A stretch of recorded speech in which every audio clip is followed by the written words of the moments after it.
बिस्मिल्लाहिर्रहमानिर्रहीम। अस्सलाम वालेकुम। आप देख रहे हैं हालात। मैं हूं सईद चौधरी। मुस्लिम लीग नून के कायद और साबिक वज़ीर-ए-आज़म मियां नवाज शरीफ को एवन फील्ड रेफरेंस से बरी कर दिया गया है। एहतसाब अदालत ने इस केस में उन्हें जो सज़ा सुनाई थी वो कलअदम कर दी गई है और इस्लामाबाद हाई कोर्ट ने मियां नवाज शरीफ की अपील जो है वो मंजूर कर ली है। अब मियां नवाज शरीफ की इंतखाबी सियासत में क्या कानूनी रुकावटें बाकी रह गई हैं? मियां नवाज शरीफ को नाअहल करने के लिए और उन्हें सजा दिलवाने के लिए कानून से क्या-क्या खिलवाड़ किया गया है? ये एक पूरी तारीख है, जिसका कुछ हिस्सा जो है हम आपके सामने रखेंगे और फिर जब जजों से जबर, दबाव या लालच देकर कोई फैसले लिए जाते हैं, तो उनके फैसले कैसे होते हैं? उनमें क्या वो ऐसा कर जाते हैं जिसका फ़ायदा बिलाखिर मुल्ज़िम को पहुँचता है? और फिर इमरान खान साहब जो है वो कल मैंने भी इलाक़ किया था और ज़ाहिर खबर की बुनियाद पे भी इलाक़ था। उन्होंने जो चेयरमैन है नामज़द कर दिया है अपनी जगह गौहर अली खान साहब को, जो बैरिस्टर हैं, और इसका बाकायदा ऐलान कर दिया गया है। हफ्ते वाले दिन इलेक्शन हो रहे हैं, इंटर पार्टी इलेक्शन जो हैं। ये गौहर अली खान साहब हैं कौन और इनका इंतखाब क्यों किया गया है? इमरान खान साहब जो हैं वो नाअहल हो चुके हुए हैं तोशाखाना केस में, और फिर उसकी बुनियाद पे 5 साल के लिए इलेक्शन कमीशन उन्हें नाअहल करार दे चुके हुए हैं। और नवाज शरीफ केस के हवाले से उस तनाज़ुर में मैंने कहा था कि ये अब रुकन असम्बली तो क्या, किसी पार्टी के सरबराह भी नहीं हो सकते। तो इलेक्शन कमीशन ने हुक्म दिया हुआ है कि 20 दिन के अंदर अंदर जनाब इंटर पार्टी इलेक्शन करवाएं और 7 दिन के अंदर अंदर उसके बाद रिपोर्ट सबमिट करें। तो इनको ये भक्ता पड़ा हुआ था कि जनाब अब क्या करें। तो अब इन्होंने ये फैसला किया है, जो कल मीटिंग वगैरह हुई है 4 बंदों की इमरान खान के साथ, तो उन्होंने ये कह दिया था जनाब ठीक है, आप अगर मेरे होते हुए अगर मैं चेयरमैन होता हूँ और बाद में मसाइल हो जाते हैं, मैं टिकट जारी कर दूँ और वो मुझे नाअहल कर दें, तो जो मेरे कागज़ात नामज़दगी हैं मेरे कैंडिडेट्स के, तो वो मुस्तरद हो जाएँ या फिर उनका जो बल्ले का निशान है, इंतखाबी निशान, वो ख़त्म कर दिया जाए, आज़ाद सीट से उन्हें इलेक्शन लड़ना पड़े। तो इन कबाहतों से बचने के लिए अगर आप समझते हैं कि जनाब आप इलेक्शन इंटर पार्टी इलेक्शन करवा दें और नया चेयरमैन ले आएँ या नया सरबराह जो भी उसको नाम देंगे, तो अब बैरिस्टर अली ज़फ़र साहब और बैरिस्टर गौहर अली खान साहब ने मुश्तरका प्रेस कॉन्फ्रेंस करके ये बता दिया है कि चेयरमैन साहब ने कहा है कि बैरिस्टर गौहर अली खान साहब जो हैं वो आइंदा चेयरमैन होंगे। उन्होंने नामज़द कर दिया। पार्टी ने अपने इलेक्शन में जो भी उनका तरीक़ाकार होगा, और वो सैटरडे को इलेक्शन हो रहे हैं, तो वो गौहर अली खान साहब जो हैं वो ना पिंकी उसमें है और ना ही उसमें अलीमा खान है और ना ही शाह महमूद कुरैशी, और वो अली ज़फ़र साहब ये कहते हैं कि जनाब उसकी वजह ये है कि हम कोई ऐसा बंदा चेयरमैन मुंतखब नहीं करना चाहते कि कल को वो भी उसमें भी कोई गड़बड़ हो जाए, कोई नाअहल हो जाए। इन सब के खिलाफ तो मुकदमात हैं और ना ही इसमें परवेज़ इलाही साहब हैं, बड़ी उम्मीदें लेके आए थे। और बैरिस्टर गौहर अली खान साहब जो हैं ये कोई ज़्यादा पुराने नहीं हैं पीटीआई में। ये पहले होते थे पीपल्स पार्टी में। इनका तल्लुक़ खैबर पख्तूनख्वा से है, बुनेर से, और इन्होंने एलएलबी किया था बरतानिया से और एलएलएम इन्होंने किया अमेरिका से। और बाद में ये जब पाकिस्तान आते हैं तो ये जो एतजाज़ अहसन साहब हैं, बैरिस्टर एतजाज़ अहसन साहब, उनके चैम्बर से वाबस्ता हो गए थे। यानी ये एतजाज़ अहसन साहब के जूनियर आप कह लें। बैरिस्टर एतजाज़ अहसन पीपल्स पार्टी के हैं और ये उनके जूनियर रहे हुए हैं, और एतजाज़ अहसन साहब की वजह से ये पीपल्स पार्टी में शामिल हो गए थे। जब 2008 के इलेक्शन हुए हैं तो इन्होंने तीर के इंतखाबी निशान पे इलेक्शन लड़ा था और काफ़ी वोट ले गए थे। जेपी से इलेक्शन लड़ा था, और लेकिन बाद में फिर ज़रा ये सुस्त हो गए और सियासत में उस तरह जो कहते हैं एक्टिव नहीं रहे। और फिर एक और मज़े की बात, लतीफ़ खोसा साहब के बारे में जो वकला में तासर है और जजों में तासर है, उनकी गुफ्तगू के हवाले से, उनके बयानात और बहस के हवाले से, तो उन्होंने एक और जो है ना ये ऐलान से पहले, अली ज़फ़र वगैरह के ऐलान के बाद, वो ये कह रहे हैं कि जनाब ये जो है ना -1 नहीं होगा। मेरी इमरान खान से बात हुई है, वो कहते हैं मैं चेयरमैन हूँ, मैं ही चेयरमैन रहूँगा, और अली ज़फ़र और गौहर अली खान जो है इनको कोई गलतफ़हमी हुई है। तो वो गलतफ़हमी कोई नहीं हुई, जो फ़ैसला है वो हो चुका हुआ है। कल भी मैंने ज़िक्र किया था और अब इनको ये बना दिया गया। और जो गौहर अली खान साहब हैं, ये कोई 1.5 साल पहले इन्होंने जो इमरान खान के मुकदमात हैं, उनमें इनको वकील किया गया और मेरी इत्तला के मुताबिक जो इनके हमसाये हैं इमरान खान के ज़मान पार्क में, एतजाज़ अहसन साहब, उन्होंने ही इनको मुतारफ़ करवाया इमरान खान के साथ कि जनाब ये अच्छा लायक बच्चा है, तो इसको आप वकील करें, दबंग भी है और साफ़ सुथरा भी है। तो उन्होंने फिर इनको अपने जो मुकदमात हैं, इलेक्शन कमीशन में ख़ास तौर पे फॉरेन फंडिंग वाला केस है, 3 इलेक्शन कमीशन वाला केस है, एक आध मेरे ख्याल और केस था, वो जो इलेक्शन कमीशन वाले केस थे वो इनके हवाले कर दिए थे, गौहर अली खान साहब के। तो फिर ये कुछ अर्सा वकालत करते रहे उनकी, अब भी वकील हैं और फिर बाकायदा है ये जुलाई 2022 को इन्होंने शमूलियत इख्तियार कर ली पीटीआई में। और जब इन्होंने शमूलियत इख्तियार की थी तो उस वक्त परवेज़ खटक साहब भी मौजूद थे। वो डालते हैं ना गले में, वो झंडा डालते हैं, पटका सा डालते हैं, तो वो जब इनके गले में डाला गया था तो उस वक्त परवेज़ खटक साहब भी इनके साथ थे। अब देखें जनाब, बैरिस्टर गौहर अली खान साहब जो हैं वो क्या करते हैं, और वकील तो वो हैं और उनके बारे में ये भी है कि वो अच्छे वकील हैं। जो 2007 में तहरीक चली थी अदलिया बहाली की, इफ्तिखार मोहम्मद चौधरी की, उसमें भी ये सरगर्म थे, लेकिन फिर वो वकला सियासत में उस तरह इन्होंने काम नहीं किया। और जो इमरान खान साहब हैं, उनके जो बुरे दिन हैं वो भी जारी हैं, उनके खात्मे का कोई इम्कान बज़ाहिर सरदस्त नज़र नहीं आ रहा। साइफर केस का आपको पता है जेल में ट्रायल होगा, और वो जो उनके खिलाफ एहतसाब रेफरेंस है, मोहम्मद बशीर साहब ही सुन रहे हैं, जिसने नवाज शरीफ को जिन्होंने सजा सुनाई थी, उसकी भी कबीना ने मंजूरी दे दी है हुकूमत ने कि जनाब उसका भी जेल में ट्रायल होगा। और फिर जो ज़ेबा चौधरी जो जज हैं, खातून जज, जिनको धमकी दी थी इमरान खान ने, और वो जो केस चल रहा है इनके खिलाफ, इमरान खान के खिलाफ, तो उसमें जो इनकी बरियत की दरख्वास्त थी वो मुस्तरद हो गई है। आपको याद होगा कि वो जो इनके शहबाज गिल हैं, वो गिरफ्तार हुए थे और उनका जिस्मानी रिमांड लेने गए थे पुलिस वाले, और जिस जज ने उनका जिस्मानी रिमांड दिया था वो ज़ेबा चौधरी साहबा हैं। तो इमरान खान साहब ने फिर एक जलसे में सबको ललकारा था, और जो ज़ेबा चौधरी साहबा हैं उनको भी ललकारा था कि तुम्हें भी नहीं छोड़ेंगे। वो इस तरह की बात की थी ना कि तुम्हें भी नहीं छोड़ेंगे, तुम्हारे खिलाफ भी केस करेंगे। और फिर उसका इस्लामाबाद हाई कोर्ट ने उसको नोटिस भी लिया था, और फिर ये ज़ेबा चौधरी की अदालत में भी गए थे, और वहाँ जाके इन्होंने कहा था जनाब उन्हें बताना खान आया था माफ़ी मांगने, और फिर ये माफ़ी भी 2 नंबर तरीके से मांगी गई कि अगर आपकी दिल आज़ारी हुई है। वो तो धमकी का केस है, दिल आज़ारी का केस ही नहीं है। तो इन्होंने दरख्वास्त दी थी जनाब बरियत की। अब बरियत की दरख्वास्त हो गई है मुस्तरद, और 20 दिसंबर से उस केस का भी ट्रायल जो है वो शुरू होने वाला है। बरियत की दरख्वास्त क्या होती है और वो मुस्तरद हो जाए तो उसका क्या मतलब होता है?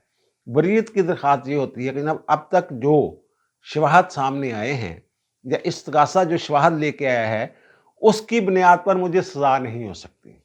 वो नाकाफी शवाहद हैं या मेरे खिलाफ शवाहद मौजूद ही नहीं है, इसलिए जो ट्रायल है मुकदमे की कार्रवाई जो है उसको आगे चलाना जो है वो बेसूद है, उसका कोई फायदा नहीं है, मुझे बरी कर दें। लेकिन जज साहब जो हैं उन्होंने कहा नहीं जी, सबूत हैं, आपकी जो दरख्वास्त है ये मुस्तरद की जाती है, और सबूत जो हैं वो मौजूद हैं कि आपको सज़ा हो सकती है। मतलब उसका ये होता है जब बरियत की दरख्वास्त मुस्तरद हो जाए। अब आते हैं जनाब मियाँ नवाज शरीफ साहब की तरफ। मियाँ नवाज शरीफ साहब जो हैं वो एवनफील्ड रेफरेंस में उन्हें जुलाई 2018 में जो सज़ा हुई थी, मेरे ख्याल 6 जुलाई 2018 को, मोहम्मद बशीर जो जज हैं एहतसाब अदालत के, अब भी जज हैं वो, और वो कई वज़ीर-ए-आज़म जो हैं, साबिक़ वज़ीर-ए-आज़म, उनके मुकदमात की समाअत कर रहे हैं। इनको भी सज़ा दी, शाद खाकान अब्बासी के खिलाफ केस है, उसकी भी वही समाअत कर रहे हैं, राजा परवेज़ अशरफ की भी, और फिर मुशर्रफ दौर में एक वज़ीर-ए-आज़म होते थे शौकत अज़ीज़, उसमें इश्तिहारी करार दिया हुआ है, वो भी इन्होंने करार दिया हुआ है, यूसुफ रज़ा गिलानी, और फिर जो हमारे साबिक़ सदर हैं आसिफ अली ज़रदारी, उनके खिलाफ मुकदमात, और ये 2012 से लगे हुए हैं। 2012 में इन्हें एहतसाब अदालत का जज मुकर्रर किया गया था, 3 साल के लिए एहतसाब अदालत का जज मुकर्रर किया जाता है। फिर तसीह हुई, फिर तसीह हुई, फिर तसीह हुई, और अब जो है ये 2024 में, अगले साल शुरू में ही, पहले महीनों में ही یہ ریٹائر ہو جائیں گے۔ اور انہوں نے محمد بشیر صاحب نے انہیں جو سزا سنائی تھی اس میں وہ میں پہلے بھی اس کا تفصیل کے ساتھ قانونی نکات جو ہیں جس کی بنیاد پہ میں یہ کہتا رہا ہوں کہ یہ بریت کا کیس ہے اور اس میں بڑے سکم ہیں اور نواز شریف نے بری ہو جانا ہے، کیونکہ اس میں جو بنیادی نیب کے قانون کا جو بنیاد ہے وہ یہ ہے کہ جس بندے نے کرپشن کی ہے اور اپنے عہدے کا ناجائز استعمال کر کے مال بنایا ہے، وہ جو سیکشن ہے 9A4، تو وہ تو انہوں نے بری کر دیا تھا۔ یہ جو چارج تھا نا، یہ والا چارج جو بنیادی چارج ہوتا ہے جس کے اوپر پوری بلڈنگ کھڑی کی جاتی ہے، اس سے تو انہیں بری کر دیا تھا۔ تو پھر آگے کیس کیا چلنا تھا؟ اور پھر اس میں 2 اور ملزمان تھے جن کو سزا دی گئی تھی، مریم نواز شریف، ان کو 7 سال قید اور جرمانہ کیا گیا تھا 20 لاکھ پاؤنڈ، اور کیپٹن صفدر صاحب کو 1 سال سزا دی گئی تھی، اور یہ دنیا میں اپنی نوعیت کی واحد سزا ہے کہ انہوں نے جو ٹرسٹ ڈیڈ پیش کی گئی تھی اس پر بطور گواہ دستخط کیے تھے۔ اب مریم نواز اور کیپٹن صفدر دونوں کو اس جرم میں سزا دی گئی کہ ایک ان کی بیٹی ہے مریم اور دوسرا ان کا داماد ہے، ورنہ بنتا ہی نہیں تھا کیس، وہ اسی لیے تو وہ بری ہو گئے۔ اب کیونکہ شریک ملزم اس میں بری ہو چکے ہوئے تھے تو پھر نواز شریف کے خلاف کیا ثبوت رہ جاتے ہیں؟ کوئی ثبوت نہیں تھا، اور وہ پہلے بھی عدم شہادتوں کی بنیاد پہ انہیں سزا دی گئی تھی۔ اس میں نواز شریف کو 10 سال قید اور 80 لاکھ پاؤنڈ جو ہے وہ جرمانہ کیا گیا تھا، اور اس میں ساتھ ہی انہوں نے یہ کہا تھا کہ جو ان کی جائیداد ہے ایون فیلڈ اپارٹمنٹس جو 4 ہیں وہ بھی بحق سرکار ضبط کر لیے جائیں۔ لیکن کیس اتنا کمزور تھا کہ پی ٹی آئی کی حکومت ہونے کے باوجود انہوں نے ان کو ضبط کرنے کے لیے جو کاروائی ہوتی ہے، ظاہر ہے وہاں کاروائی کرنا ضروری تھی، قانونی کاروائی کرنا پڑتی اگر لندن میں ان فلیٹس کو بحق سرکار ضبط کیا جاتا اور پھر جو ان کو فروخت کیا جاتا، جو بھی ان کے ساتھ کرنا تھا اس عدالتی فیصلے پر عمل درآمد کروانے کے لیے، تو وہ نہیں جا سکے تھے۔ اتنا کمزور کیس ہے، کیونکہ وہاں پھر یہ ثابت کرنا ضروری تھا کہ جناب ان کا جو مالک ہے یہ نواز شریف ہے۔ انہوں نے یہی قرار دیا نا محمد بشیر نے کہ یہ جناب اس کا اصل مالک جو ہے وہ میاں نواز شریف ہے، یہ جو اس کے بچے ہیں نا یہ نامدار ہیں، بے نامی جو ہے اکاؤنٹ یا یہ جائیداد ہے اور وہ نامدار ہیں، اور یہ جو اصل مالک جو ہے وہ نواز شریف، اور کچھ ثابت نہیں ہو سکا تھا۔ اور یہ بھی جو جرمانہ ہوا تھا اس وقت بھی یہ باتیں ہوئی تھیں کہ جناب یہ کس بنیاد پہ انہوں نے کیا، انہوں نے تو تعین ہی نہیں کیا کہ ان کے اثاثوں کی مالیت کیا ہے، اور یہ بھی تعین نہیں کیا کہ ان کی آمدنی کتنی ہے۔ یہ فیصلہ عدالت نے کرنا ہوتا ہے، جناب اتنی آمدنی ہے اس کی اور اتنے اثاثے جو ہیں اتنی مالیت کے انہوں نے بنائے ہیں۔ اب اس میں کھلواڑ قانون کے ساتھ کہاں سے شروع ہوتا ہے؟ وہ پاناما والی بات چھوڑ دیں، وہ لمبی بات ہو جائے گی۔ پاناما میں سے اقامہ نکالا اور پھر باجد ضیاء کی سربراہی میں ایک جی آئی ٹی بنائی، اور پھر جی آئی ٹی نے ایک رپورٹ دی اور والیوم 10 وغیرہ آ گیا بیچ میں، پتہ نہیں کیا کیا اس میں جناب ہوتا رہا، اور پھر وہ سپریم کورٹ نے یہ حکم دیا کہ جناب ان کے خلاف ریفرنس بنا دیے جائیں۔ اب 3 ریفرنس بنائے، ایک یہی ایون فیلڈ جس میں وہ بری ہو گئے ہیں، اور پھر ایک فلیگ شپ ریفرنس بنایا گیا، وہ ارشد ملک صاحب نے اس میں بری کر دیا تھا، اور وہ اپیل جو فائل کی ہوئی تھی کہ جناب ان کی بریت غلط ہے نواز شریف کی، وہ بھی واپس لے لیے۔ اور پھر انزیزیا اسٹیل ملز والا کیس تھا، اس میں ارشد ملک صاحب جج تھے صاحب عدالت کے، وہ نواز شریف کو 7 سال قید کی سزا سنا کے تھے، اور نہلی تو 7 ہونا ہی ہے۔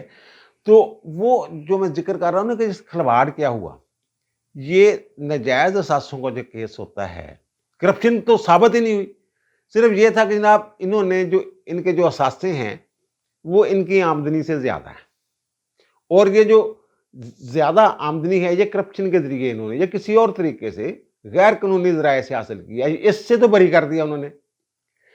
اب اس میں ایک ریفرنس بنتا ہے، یہ زیادتی یہ کی گئی ان کے ساتھ کہ 3 الگ الگ ریفرنس فائل ہو گئے۔ یعنی فرض کریں کہ اگر میرے خلاف ریفرنس بنتا ہے کہ جناب جو سعید ہے اس کی جو آمدنی ہے وہ اتنی ہے، لیکن اس کے اثاثے جو ہیں وہ اس سے بہت زیادہ ہیں، تو یہ اس نے کیسے بنا لیے؟ تو وہ اثاثے کیا ہیں؟ وہ اثاثے بتائیں گے جناب ایک گھر ہے، ایک فیکٹری ہے، ایک کارخانہ ہے، اتنی گاڑیاں ہیں، جبکہ آمدنی اس کی اتنی ہے، تو وسائل کم ہیں، یہ مال اس کے پاس زیادہ ہے۔ یہی مطلب इससे उन्होंने कहा नहीं, एवन फील्ड का अलग रेफरेंस बनेगा और अल अज़ीज़िया का रेफरेंस अलग बनेगा, और फिर जो फ्लैगशिप है उसका रेफरेंस अलग बनेगा। वो इनके बच्चों की जायदादें हैं, लेकिन कहा नहीं जनाब, ये असल मालिक यही है, तो ये अलग अलग रेफरेंस बनाया जाए। तो ये सुप्रीम कोर्ट तक गए कि जनाब पहले जज साहब से कहा, साहब अदालत के जज से, मोहम्मद बशीर से, जनाब जानते हो, उनके नहीं, अलग अलग ही सुनागा। फिर इन्होंने ये किया कि जो इनके ख्याल में सबसे मजबूत केस था उसकी पहले समाअत शुरू की, क्योंकि सुप्रीम कोर्ट ने ऊपर से डंडा दिया होता है साहब अदालत, और निगरान जज बिठाया हुआ था वहां पे एजाज अल एहसन, और एजाज अल एहसन साहब तो जो प्रोसिक्यूटर जनरल थे वकास कदीर डार, उनकी इतनी क्लास ली थी इन्होंने एक शादी की तकरीब में कि जनाब तुम लोगों ने जो हदैबिया में हमने कहा था कि अपील दायर करो, और वो टाइम बार्ड होने की वजह से जस्टिस कादी फाइज इस्सा वाले बेंच ने वो उड़ा दी थी अपील नैब की, हालांकि सुप्रीम कोर्ट के हुक्म पे वो अपील दायर हुई थी, तो उसको कहा तुम लोगों से केस नहीं लड़ा, तुम लोग तैयारी नहीं करते। और फिर उन्होंने कहा नहीं जनाब, ये अलग अलग रेफरेंस चलेगा, तीनों रेफरेंस अलग अलग चलेंगे। और फिर जब उन्होंने ये 6 जुलाई 2018 को सजा दी नवाज शरीफ को, नवाज शरीफ तो गए हुए थे अपनी बेगम के इलाज के लिए, लंदन में थे अपनी अहलिया अपनी बेटी के साथ, और उन्हें बिस्तरे मर्ग पे छोड़ के आए थे, और फिर उन्होंने दरखास्त दी थी जज साहब को कि जनाब मैं वापस आ रहा हूं, कोई ऐसा मसला नहीं, 3-4 दिन इंतजार कर लें, मैं पहुंच रहा हूं, मेरे आने पर सजा दे दें। उनका नहीं जी, सजा देनी है, क्योंकि सुप्रीम कोर्ट ने ये कहा हुआ था कि जनाब पहले उन्होंने कहा था 6 महीने के अंदर अंदर इसका ट्रायल मुकम्मल करें। जब 6 महीने के अंदर ट्रायल मुकम्मल नहीं हो सका तो फिर 1 महीने की फिर तस्दीद दी गई, फिर तस्दीद दी गई, तीसरी मरतबा फिर एक तस्दीद दी गई कि 10 जुलाई तक आपने हर हाल में फैसला करना है। ये कहीं नहीं होता पूरी दुनिया में। उन्होंने कहा जनाब 10 जुलाई से पहले मैं आ जाऊंगा, उनका नहीं जनाब 6 को मैंने तो फैसला करना। वो उन्होंने कहा, नवाज शरीफ में मुझे याद है कि मैं देखना चाहता हूं जज के चेहरे को उस वक्त जब जो मुझे एक झूठे केस में सजा सुना रहा होगा, मैं जज का चेहरा देखना चाहता हूं। लेकिन उन्होंने चेहरा नहीं दिखाना था, उन्होंने सजा सुना दी। और फिर जो दूसरे 2 केस हैं, जो फ्लैगशिप वाला और अल अज़ीज़िया वाला, वो इन्होंने दरखास्त दी कि जनाब अब आप एक ही तरह के केस हैं तो आप ये केस ना सुने। तो फिर उन्होंने जो जज थे मोहम्मद बशीर, उन्होंने इनकार कर दिया। उनका जनाब ठीक है जनाब, ये किसी और जज के पास लगवा लें। और फिर वो जो थे अरशद मलिक साहब के पास वो केस लगे, उन्होंने अल अज़ीज़िया में सजा सुना दी, फ्लैगशिप में बरी कर दिया, और फिर उन्होंने उसमें कुछ सुकम छोड़ दिए थे। अब जो कहते हैं ना जज क्या करते हैं अगर उन पर प्रेशर हो, ये जजेस को या तो देते हैं लालच या फिर दबाव डालते हैं। अरशद मलिक साहब ने कहा ना मुझे वो ब्लैकमेल करते थे, मेरी कुछ पुरानी वीडियोस वगैरह दिखा के इस तरह की बातें, फिर उनकी वीडियो भी सामने आ गई थी, अल अज़ीज़िया रेफरेंस वाली बात है। और फिर उन्होंने नवाज शरीफ से मुलाकात भी की थी और उन्होंने कहा जनाब ये सुकम मैंने छोड़ दिए, आप इन नुकात की बुनियाद पे अपील फाइल करें तो इंशाल्लाह आप बरी हो जाएंगे। अब जज क्या करते हैं, या फिर उनको लालच दिया जाता है। जब 1999 में 12 अक्टूबर को कू हुआ है, तो उसके बाद नवाज शरीफ पे, शहबाज शरीफ पे और उस वक्त के आईजी राना मकबूल और दीगर लोगों के खिलाफ एक केस बनाया गया, त्यारा अगवा केस। और वो केस जो है उसकी जो समाअत की वो थी इंसदाद दहशतगर्दी की अदालत, और उसके जज थे रहमत हुसैन जाफरी साहब। अब रहमत हुसैन जाफरी साहब पर बड़ा ही दबाव था कि जनाब फुल डोज देनी है, कैपिटल पनिशमेंट देनी है, सजाए मौत देनी है। लेकिन उन्होंने उसमें सजाए मौत नहीं दी और उन्होंने उनको उम्र कैद की सजा सुना दी। थोड़े से तगड़े हो गए, लेकिन ज़ाहिर प्रेशर भी था। जमीन पे बैठा हुआ बंदा कैसे हाईजैक कर सकता है तैयारे को? हाईजैकर तो परवेज मुशर्रफ थे, और इसी बुनियाद पे बाद में उनकी अपील जो है वो मंजूर हुई नवाज शरीफ की, और बरी किया सुप्रीम कोर्ट ने उन्हें। तो रहमत हुसैन जाफरी साहब जो है फिर बाद में उनको सिंध हाई कोर्ट का जज बना दिया गया और फिर सुप्रीम कोर्ट के जज भी बने रहमत हुसैन जाफरी साहब। इसी तरह एक झूठा केस इनके खिलाफ बनाया गया, हेलीकॉप्टर रेफरेंस के इलेक्शन के दौरान ना 90 की दहाई में इन्होंने 3-4 करोड़ का एक वो जनाब खरीदा है हेलीकॉप्टर कंपेन के लिए, और ये भी वो कहते हैं कि इन्होंने इनके सासों से ज्यादा इस तरह, वो मिल्कियत ही नहीं था नवाज शरीफ की, वो जो हेली कॉप्टर था वो उनकी मिल्कियत ही नहीं था, वो तो जमात की मिल्कियत था। फिर भी वो जो उस वक्त जज थे, सेशन जज थे, अटक किले में उसकी समाअत हुई और फर्ख लतीफ़ साहब जज थे और उन्होंने इनको मेरे ख्याल 14 साल कैद की सज़ा सुना दी थी उस रेफरेंस में भी। और फिर उसके बाद क्या हुआ कि उसके 2-2.5 साल बाद वो लाहौर हाई कोर्ट के जज हो गए थे और लाहौर हाई कोर्ट के जज के तौर पर ही वो रिटायर हुए थे।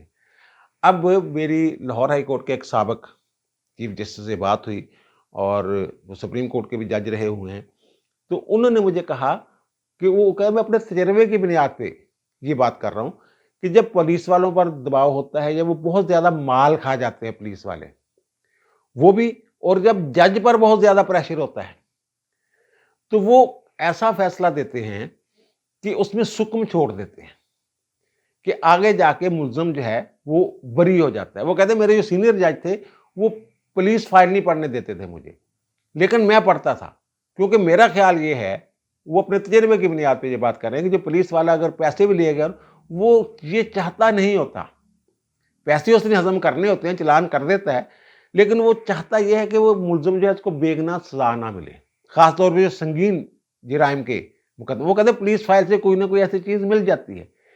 इसी तरह जैसे अरशद मलिक साहब ने कहा कि ना मैं उसमें सुकम छोड़ रहा हूँ, अपील में अपील कर रहे हैं आप इनकात की बुनियाद पे, इसी तरह ये सुकम जो है ये छोड़ दिए जाते हैं, जजेस छोड़ देते हैं। इसीलिए तो जब जो केस आया, फैसला आया था एवनफील्ड का, उस वक्त जो कानूनी माहिरीन कह रहे थे जनाब थे उड़ गया, केस ही उड़ गया। और जब गुल हसन औरंगजेब साहब और अतर मनीला साहब का बेंच था जिन्होंने जमानत ली थी नवाज शरीफ की, मरियम की और सफदर की, तो उस वक्त उन्होंने जो फैसला दिया उसमें कहते शहादत ही कोई नहीं यार, किस बुनियाद पे इन बंदों को आपने लटका दिया है, सजाएं दे दी हैं। अब जो एवनफील्ड वाला रेफरेंस है इसमें भी गुल हसन औरंगजेब साहब जो है बेंच का हिस्सा थे, आमना फरूक साहब चीफ जस्टिस, और उसके बाद गुल हसन औरंगजेब साहब। और गुल हसन औरंगजेब साहब है, इनके बारे में मैंने आपको बताया था कि ये उमर अयूब से के जो हैं वो फूफीजाद भाई हैं। इनकी जो वालदा हैं नसीम साहबा, वो गौहर अयूब की बहन है। और अब ये पता चला कि जो ये स्वात फैमिली से, वो जो वालिय स्वात है ना, उसकी फैमिली से ताल्लुक़ रखते हैं। अब ये पता चला है कि इनकी जो फैमिली है उनकी एक खातून है साबिक़ MNA मुसर्रत अहमद ज़ेब साहबा, वो नून लीग में शामिल हो गई है। बहरहाल ये तो एक ज़िमनी बात मैंने की है। और अब रह गया जनाब एक अल अज़ीज़िया में वो जो मैंने बताया पहले ही इतने सुकम हैं, और अरशद मलिक साहब बता गए थे और फिर उनकी वीडियो सामने आ गई हुई है और उसमें बयानात आगे हो गए हैं। और फिर ये मामला सुप्रीम कोर्ट ने कहा था जो वीडियो शीडियो वाला मामला है आप अपील में उठा सकते हैं, इन्होंने उठाए हुए हैं, तो उसमें तो कोई जान है नहीं। और फिर 62(1)F वाला जो मामला है पनामा में जो नहल हुए थे वो कानून बन गया हुआ है, और कानून ये कहता है कि इलेक्शन एक्ट में जो तरमीम की थी कि 5 साल, अगर आइन में ना लिखा हो कितनी देर के लिए नहल है, तो उससे मुराद ताहजात नहली नहीं है बल्कि 5 साल नहली है। तो वो उसके तहत, उसमें भी उस कानून के तहत, कानून नाफिज़ुल अमल है, जब तक सुप्रीम कोर्ट उस कानून को कलअदम नहीं कर देती अपने फैसले से मुतसादम करार देकर, या जो सुप्रीम कोर्ट ने तशरीह की हुई है, ये कानून जो है इस पर अमल होगा। और ये मुझे नहीं लग रहा कि ये PTI वाले हर छोटे छोटा जो मामला होता था, छोटी छोटी जो उन्होंने कानून में तरमीम की होती थी, ये भाग के जाते थे लेके सुप्रीम कोर्ट, इसको नहीं चैलेंज किया, इसको चैलेंज नहीं किया कि इन्होंने भी फायदा उठाना है, सबने इससे फायदा उठाना है, बहुत सारे लोग जो इस कानून से फायदा उठाएंगे।